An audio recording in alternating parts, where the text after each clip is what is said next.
I'm Lou Pamonti, and this is Music from the Inside. Reading music versus playing by ear. This is an age-old argument. Me, from the very first time I played a note on the piano, I was reading a middle C from a book. Music is a funny thing. There are the people on earth who are natural musicians, singers, etc. For example, Louis Armstrong learned to read later. Ella Fitzgerald didn't read. Chet Baker only learned to read later on in life.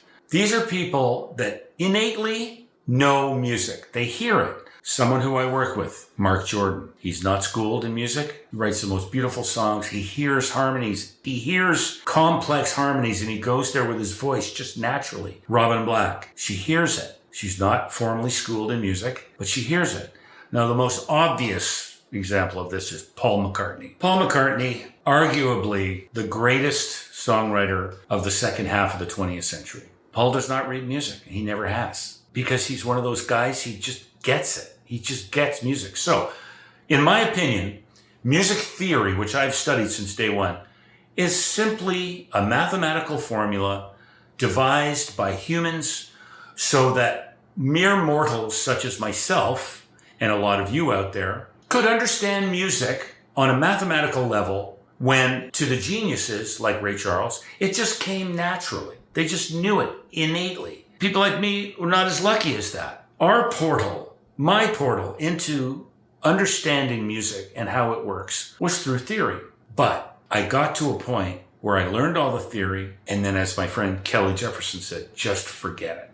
Once you know it, just forget it. Then it's in you. Then you have the innate ability that some of these people were born with. The Ellis, the Satchmos, the Makas. Just to finish off, as you know, I produced the last 3 albums for Mark Jordan. I consider Mark Jordan to be one of these innate music people. Not schooled, fabulous writer, fabulous singer. But the reason why we make good records is because we're different.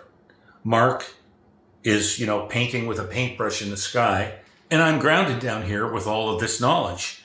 But you see, I can recognize the magic in what Mark does, and then I can wrap him in an orchestra.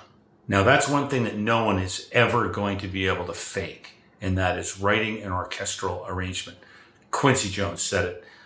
Somebody once compared Kanye to Quincy, and Quincy got mad. Yeah, let's hear him do a full orchestration. It didn't sit well with Quincy. So there are some things you can fake and some things you can't fake. Like I said, leave me a comment. Let's talk about this.